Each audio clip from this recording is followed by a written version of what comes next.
गरीबों, दलितों, आदिवासियों, पिछड़े वर्गों, मुस्लिम व अन्य धार्मिक अल्पसंख्यक समाज के लोगों के विकास। दोस्तों नमस्कार, मैं राहुल नागपाल और आप देख रहे हैं हमारा यूट्यूब चैनल जिसका नाम है बोल 85। देश में 2024 का आम चुनाव चल रहा है। ऐसे में बहुजन समाज पार्टी, जो बहुजनों की सबसे बड़ी पार्टी और देश की सबसे बड़ी तीसरी राष्ट्रीय पार्टी है, देश के 85% बहुजन महापुरुषों की विचारधारा पर बनी ये पार्टी आज अपना वजूद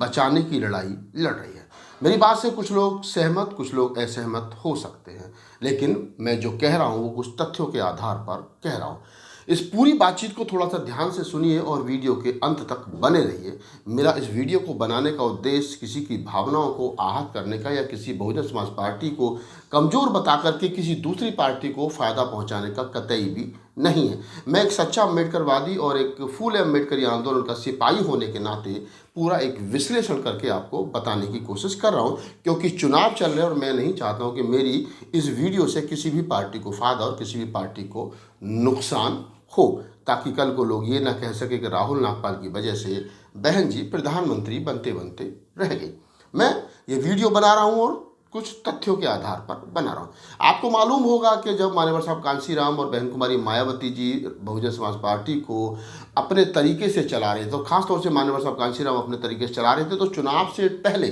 चाहे उत्तर प्रदेश का विधानसभा चुनाव हो चाहे देश का आम चुनाव हो, माहौल बनाने के लिए बड़ी बड़ी रैलियाँ 2-3 महीने पहले से शुरू की जाती थीं और एक माहौल बनाने की तैयारी की जाती थी। उन रैलियों में 10 लाख, 5 लाख, 7 लाख, 8 लाख आदमी मायावती और कांशीराम को सुनने के लिए पहुंचते थे। उस समय के तमाम मीडिया, अखबार, सोशल मीडिया तो उस समय नहीं था, लेकिन प्रिंट मीडिया और इलेक्ट्रॉनिक मीडिया ये कहता था कि इंदिरा गांधी के बाद में अगर सबसे ज़्यादा लोग या सबसे ज़्यादा भीड़ किसी पार्टी की रैलियों में आती है या किसी नेता को सुनने के लिए आती है तो वो बहुजन समाज पार्टी है और कांशीराम और मायावती को सुनने के लिए लोग आते हैं। कई बार ऐसा देखा गया कि एक बार मेरठ में एक रैली हुई थी 2004 में। उस रैली में आप देखेंगे कि लोग छतों पर चढ़ गए थे और मकानों के लेंटर गिर गए थे, यानी कि ये आलम था मायावती और कांशीराम को सुनने का लोगों में चुनाव से पहले होने वाली रैलियों का ये आलम था। आज क्या कारण है मान्यवर साहब कांशीराम के ना रहने के बाद में बहन कुमारी मायावती जी जिस प्रकार से पार्टी को चला रही हैं और 2006 से लेकर के 2007 से लेकर के, क्योंकि साथ में मान्यवर साहब कांशीराम के जाने के बाद में पहला चुनाव हुआ था उत्तर प्रदेश का विधानसभा चुनाव, जो पूर्ण बहुमत की सरकार बनी थी, उसके बाद में लगातार बहुजन समाज पार्टी को हार का मुंह देखना पड़ रहा है। और तो और आलम ये हो गया है कि बहुजन समाज पार्टी की रैलियों में लोग नदारद हैं। हाल ही में जो चुनाव चल रहा है, इसी में कुछ दिन पहले 5-7-10 दिन पहले गाजियाबाद में बहुजन समाज पार्टी की रैली हुई थी और रैली को संबोधित करने के लिए बसपा सुप्रीमो मायावती जी गाजियाबाद के विजयनगर में पहुंची थी। रिपोर्ट के अनुसार लगभग 5,500-6 हज़ार कुर्सियां लोगों को बैठने के लिए डलवाई गई थी। आप समझिए कि जब मायावती को सुनने के लिए 5 लाख, 6 लाख, 8 लाख आदमी आते थे, आज वो सिमट करके हजारों में रह गई है। कोई ग्राउंड नहीं, छोटे से ग्राउंड में रैली का आयोजित किया गया था और उस रैली में लगभग 5 से 6 हज़ार कुर्सियां लोगों को बैठने के लिए व्यवस्था की गई थी। वो वीडियो देखिए और वीडियो देखने के बाद में आपको पता भी चल जाएगा, मैं झूठ नहीं बोल रहा हूँ, सच बोल रहा हूँ, कि आखिरकार उस रैली का आलम क्या था और लोग कितने वहाँ पर पहुँचे थे। एक रिपोर्ट के अनुसार लगभग, जैसे मैंने बताया, कि 5,500 कुर्सियाँ वहाँ पर डलवाई गई थी और 5,500 कुर्सियों में से लगभग 70% कुर्सियाँ जो है वो खाली थी, यानी 3,000 कुर्सियाँ खाली थीं और लगभग 1,000-1,500 कुर्सियों पर लोग जो वो मात्र वहाँ बैठे थे। यानी मायावती को सुनने के लिए लोग घरों से नहीं आए और जो लोग आए वो लोग भी आपस में बात कर रहे थे, मायावती को नहीं सुन रहे थे। पहले आप ये वीडियो देख लीजिए ताकि आपको ये पता चल जाए कि मैं सच कह रहा हूँ।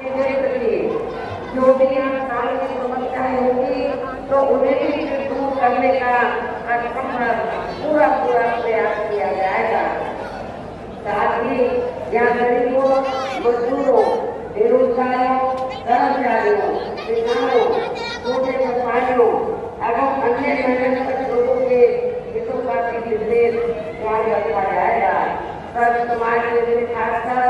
दलितों, गरीबों, दलितों, आदिवासियों, पिछड़े वर्गों, मुस्लिम व अन्य धार्मिक अल्पसंख्यक समाज के लोगों के विकास इनकी सुरक्षा के लिए भी जरूरी कदम उठाए जाएंगे। और कबीर जैसे हमारे ने अपने देश के महान संतों गुरुओं, ये वो वीडियो है गाजियाबाद का जो बहुजन समाज पार्टी की रैली का है और जिसमें मायावती जी की आवाज़ आपको सुनाई दे रही है और लोग इधर उधर घूम रहे हैं और कुछ लोग आपस में बैठ करके बात कर रहे हैं। ये वीडियो हमने समता आवाज़ टीवी चैनल के मनोज अंतानी जी से उधार मांगा है ताकि हम इसके आधार पर ये वीडियो बना सके, क्योंकि हमारी टीम वहाँ पर नहीं थी, बोल 85 की टीम वहाँ पर नहीं थी, समता आवाज़ टीवी की टीम जो है वहाँ पर पहुँची थी। ये वीडियो दुखी कर देने वाला है। जैसा मैंने स्टार्टिंग में कहा कि बहुजन समाज पार्टी की रैलियों में लाखों लाख आदमी बहुजन समाज पार्टी के नेताओं को, खासतौर से बसपा सुप्रीमो मायावती और बसपा सुप्रीमो अपने समय पर रहे माननीय साहब कांसीराम और तमाम नेताओं को सुनने के लिए पहुँचते थे। आज क्या कारण है कि बहुजन समाज की रैलियों में, बहुजन समाज पार्टी की रैलियों में लोग नदारद हैं? अब मैं यही एक बात कहूँगा कि बहुजन समाज पार्टी की रैलियों में नदारद लोग, खाली कुर्सियाँ और लोगों के द्वारा ये कहना कि नेक्स्ट पीएम बहन जी, आखिरकार इसमें कितनी सच्चाई है? अगर हम इस बात को कहें कि नेक्स्ट पीएम बहन जी, तो फिर ये भी तय होना चाहिए कि सरकार बनाने के लिए लगभग 250 लोकसभा सीटों की जरूरत पड़ती है। ऐसे में क्या आपको लगता है कि बहुजन समाज पार्टी कितनी सीट जीत पाएगी? क्योंकि बहुजन समाज पार्टी उत्तर प्रदेश ही नहीं बल्कि पूरे देश में अपने बलबूते पर लोकसभा चुनाव जो है वो लड़ रही है। खाली कुर्सियों के सहारे कितनी सीट जीत पाएंगे? और ये रिपोर्ट जो मैं बना रहा हूँ, ये बनाते वक्त मुझे भी बेहद दुखी मन है मेरा, क्योंकि मुझे नहीं लगता था कि कभी बसपा की ये हाल होगी। हालांकि कुछ लोग इस वीडियो को देखने के बाद में ये कह सकते हैं कि 4 जून का रिजल्ट आने दीजिए, बहुजन समाज पार्टी 50-60 सीट जीत करके बहन जी देश की प्रधानमंत्री बनी। मेरी शुभकामनाएं उन लोगों के लिए भी हैं जो 50-60 सीट जीतने का दम्भ भर रहे हैं और कह रहे हैं कि हम 50-60 सीट जो है वो जीतेंगे। आपने देखा होगा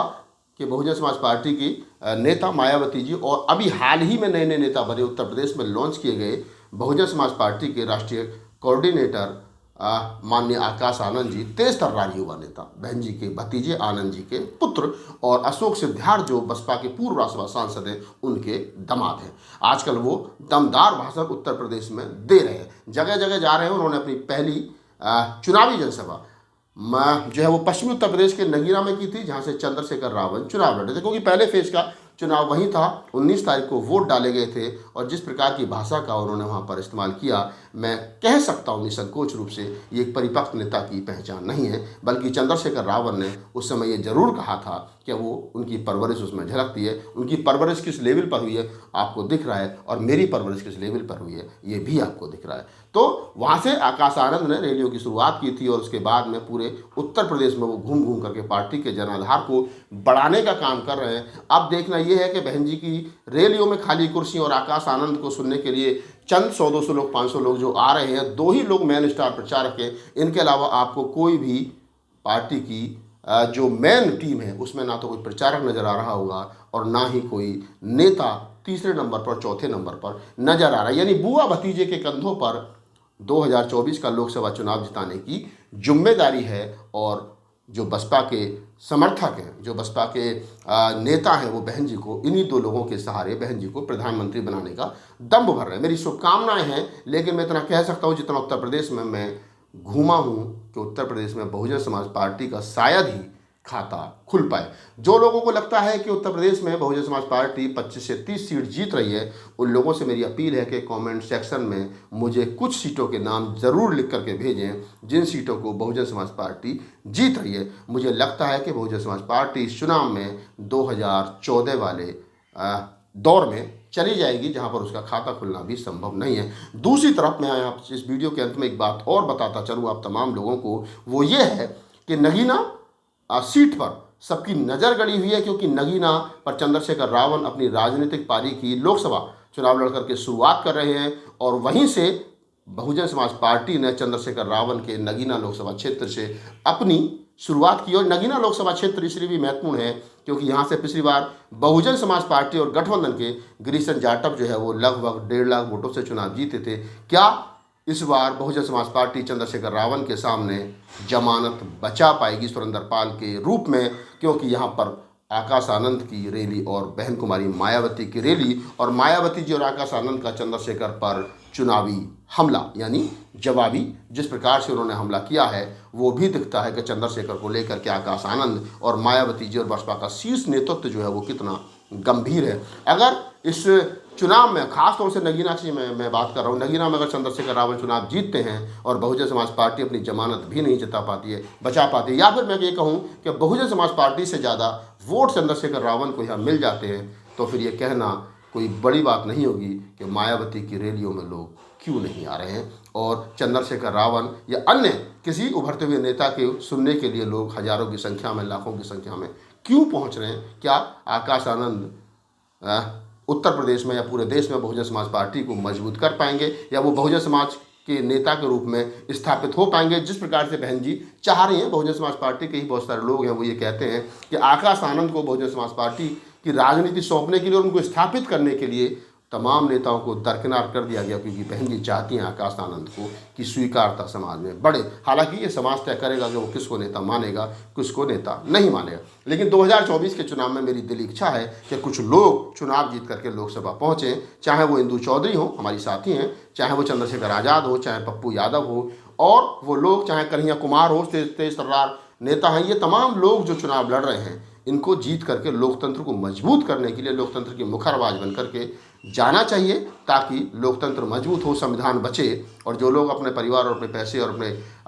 अपनी धरोहर को बचाने के लिए लगे हैं उनके लिए भी शुभकामनाएं, और जो लोग लोकतंत्र को बचाने के लिए लगे उनके लिए हमारी विशेष शुभकामनाएं। इस पूरी वीडियो, पूरी बातचीत के बारे में आपकी क्या प्रतिक्रिया है हमें कमेंट सेक्शन में बताइए, और मैं फिर मिलूंगा फिर किसी अन्य वीडियो के साथ में। धन्यवाद।